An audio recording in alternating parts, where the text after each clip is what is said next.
Good day, my name is Sky, and I appreciate you spending some study time with me. I'm here to help you make money in online poker by teaching you key strategies and getting you to take action. Alrighty, poker peeps, it's been a while. We have a 6-question Q&A coming right at you. Go to the show notes page for today, smartpokerstudy.com/pod514 to help you take notes, and let's jump right in. Gambate! Yeah, guess it's been a while.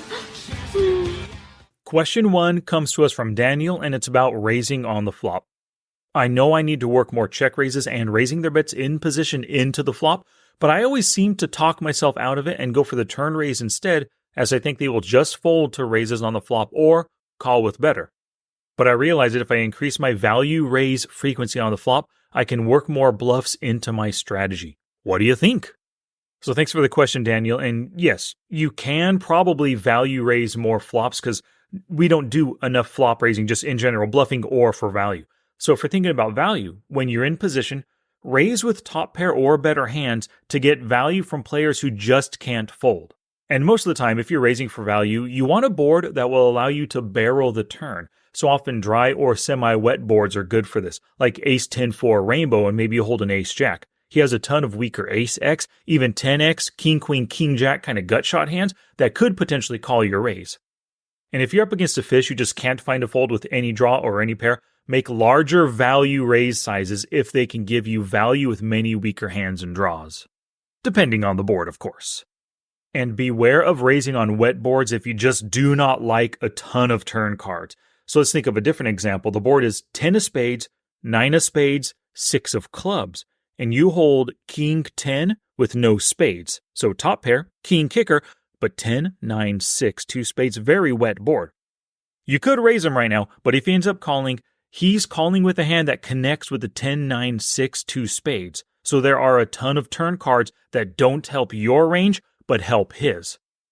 Cards like a queen, a jack, a 10, a 9, an 8, even a 7, and of course a spade, those all help his flop, bet, and then calling range. So you may want to just keep the pot small on super wet boards like that and just call, even if you're in position. Now you said something about working more bluffs into your flop play if you value raise more frequently, and I don't necessarily think you have to value raise more in order to bluff raise more. If you think that they are making a bet and they're going to fold to your raise, make the raise. Maybe they bluff a lot on the flop. Maybe their range doesn't hit the board. Maybe it's just a hard-to-hit super dry board, Ace-9 Deuce Rainbow, and they're just making a one-and-done bluff. And it's a really good idea to bluff raise on flops because it's generally cheaper than doing it on the turn. For example, 7 big blind pot, they bet 5 on the flop, you check raise to 12.5. If they fold, they don't get to see the turn, and your total risk is only 12.5 big blinds. But now, if they bet 5 and you call, they now get to see the turn. The pot is now 17 big blinds, and now they double barrel for 10. If you raise that same size 2.5x, you're making it 25 big blinds. So your total risk is 30 big blinds. The 5 big blind flop call, the 25 big blind turn raise.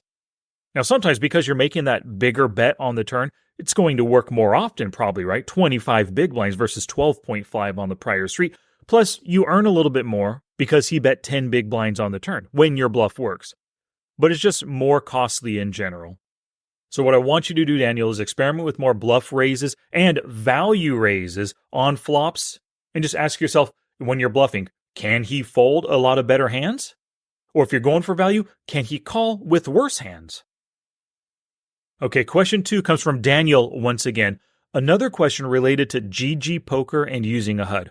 I've been debating switching over to PokerStars to be able to use a HUD, but the games on GG just seem too fishy to pass up. For a newer player, would you recommend playing on the fishier site or the one that allows HUDs? So here's the thing. I think you should play on both. There's no reason to restrict all of your play to either one. Of course, on GG Poker, if you think there's more fish is more fun and more profits. But playing on those HUD-capable sites, that allows for statistics training, spotting tendencies, exploiting tendencies, devising plays against your longtime opponents. And that's really good practice too. And of course, with the HUD, you can still make money, even if the site isn't as soft. So I recommend mixing up your play a week here, a week there, every other day, however you want, but don't just forego one to only play on the other. Now, question 3 comes from Garrett. On Ignition Poker, when you're dealing with unknown players, how many hand histories should I consider before I start to really make a judgment call on the player's skill? Now, I think you can do this honestly, Garrett, from the very start, from the very first hand. You don't have any stats on the player. You haven't seen anything. But then definitely by 20 hands at the table, you can make a read on their player type and then start making exploitative plays based on just their player type. So for example, Fish, they always limp. They make tiny 3-bet sizes. They call every street. They call a ton pre-flop. They defend the small blind when there's the big blind and it's still a limper to act.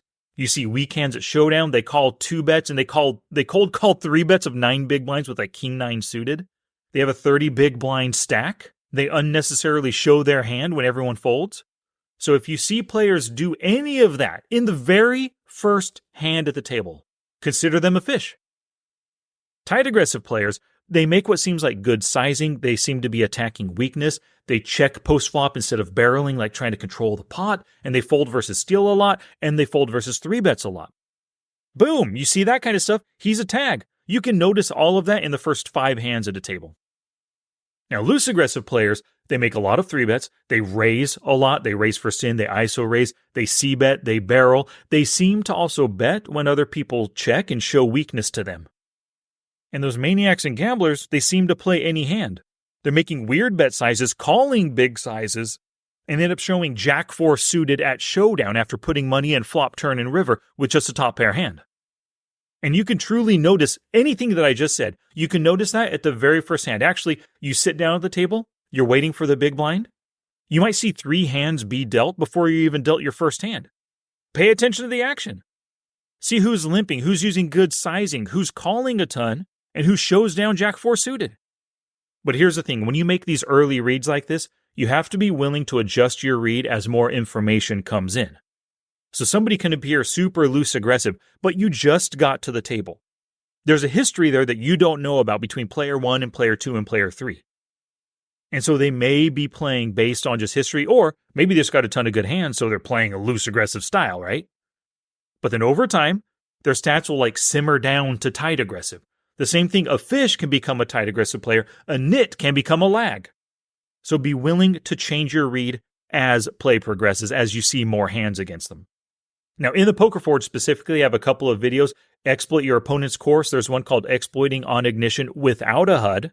And then I also have 19 Ignition demonstration videos. So if you're a Poker Forge member, please check those out. And if not, you should join today at thepokerforge.com. All right, question number 4 is about multi-tabling tips. This one comes to us from Mike.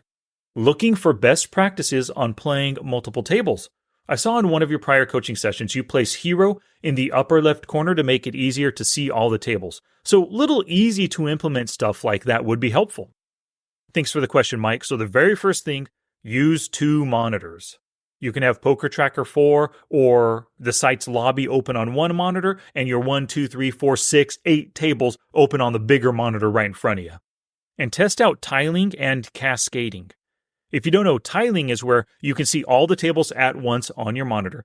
Cascading is where they overlap. And in the settings for the site, you set it so that when it's your turn to act, boom, the table pops to the top of the cascading covered tables. Also, test sitting at different seats around the table. Like you said, Mike, I always sit in the top left. That's just from the very first moment I played on PokerStars Online back in 2004. That's where I started seating myself. I know a lot of players like it at the bottom of the screen, but whatever works for you.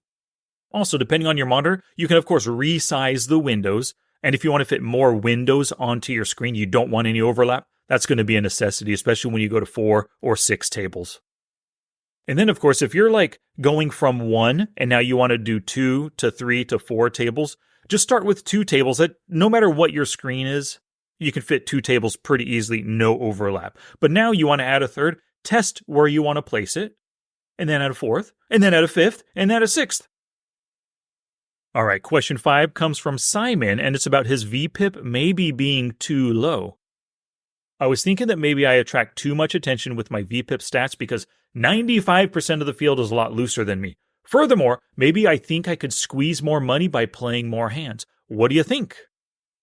Thanks for the question, Simon. And before I answer that, for anybody who might be kind of newer to Smart Poker Study, I teach a tight aggressive style. So I teach you, especially in the micro stakes, to be tighter than all of your opponents because tighter ranges give you a mathematical advantage, a natural just mathematical advantage over them. So having said that, yes, Simon, you could play more hands and potentially make more money. And I know Simon is a winning player. He's one of my students. Definitely, he's a winning player. He could fit in more hands. If your opponents are paying attention, then sure, they're going to see that you're tight aggressive. But here's the thing. If your opponents know you're tight aggressive, you could use this to bluff them more. You can 3-bet preflop. You can cold 4-bet when you suspect the open raiser and the 3-better are both loose. They're going to believe you every time that you have pocket aces and pocket kings. Getting back to Daniel's question, you can check raise bluff on flops more often because you're a tag. You don't do that without a set. You can double barrel and triple barrel bluff more successfully because you're a tag. You don't do that without least top pair. And because you're tight aggressive, the loose aggressive players, they're going to see that and say, hey, this dude folds a lot. I'm going to bluff him flop, turn, and river. That means you can stick around more often with showdown-worthy hands like a top pair hand, king 10 on a king high board. Depending on your loose aggressive opponent who's barreling, you can check call all 3 streets. And of course, depending on their bet size. And in general, yes, Simon, playing more hands when you are a winning player equals more profits. So if anybody wants to start playing more, add more aggressively played hands into your game and start in the LP, the late position. So in the hijack, the cutoff, and the button. You want to open raise more, you want to ISO raise more, you want to 3-bet more. Give yourself that positional advantage right there. All right, question 6 comes from Ross. He says, I took you up on yesterday's challenge and focused on barreling the turn. He's referencing a Poker Forge challenge I gave out to all members. And he goes on to say, I played about 90 minutes with 115 hands, and I only had 2 instances where the above applied. The above being barreling the turn. Will this work for the challenge going forward, or should I perhaps identify a different area where I had more opportunities during last night's session? Great question, Ross. Here's the thing. Keep at it. You want to work on your barreling skills. You have to put yourself in as many barreling opportunities as possible. Giving up now will not benefit your barreling game. So I did the same challenge for myself. I played 2 hours, 264 hands with 7 opportunities to barrel, and that was after making 14 flop C-bets. So in half of those flop C-bets, they folded. I didn't get the opportunity to barrel. But 7 times I did. That was just with 2 hours. And you guys all know this. Sometimes you have a ton of opportunities to raise first in on one table that you're playing, but on another table, you're just not getting the cards. Everyone's open raising before you. You can't raise first in that often. So if you're not raising that often on one table, you're not going to have that many opportunities to C-bet or barrel. But on another table, if you're raising first in a ton, yeah, you get to C-bet a lot and potentially barrel a lot as well. But if we dive in a little bit further, Ross, maybe it's your other decisions that give you few opportunities to barrel. So ask yourself, why did I not have more opportunities to barrel? Am I not open raising enough? Am I rarely flop C-betting so that I rarely get the chance to barrel? If you check instead of C-bet the flop a lot, of course you can't barrel. Are they all folding to your flop C-bets? And if so, that's a good thing. Just in general, they're folding. Hopefully some of those are bluffs, right? Or maybe, are they raising my flop C-bets and I end up folding and giving up my chance to barrel? So analyze what's going on and why you only had 2 opportunities to barrel. And now here's another great thing, not just for Ross, but for everybody. When you are focused on a certain strategy, practice that strategy when you are not involved. So you folded, pre-flop. Somebody else raised, somebody else called. You see the flop. Oh, would I C-bet this flop? The one player C-bets, the other one calls. You see a turn. Oh, would I double barrel this turn? And just imagine that you have a hand in this spot. Maybe it's a flush draw. Maybe it's an ace-high hand. Maybe it's a set. If you just noodle on this with every time you see a flop and a turn, that noodling practice is going to be almost as good as actually pulling the trigger and making the flop C-bets, the turn barrels, the triple barrel rivers for yourself.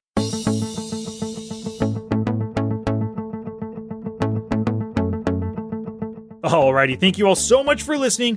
Go to the show notes page, smartpokerstudy.com/pod514 to help you take notes with today's episode.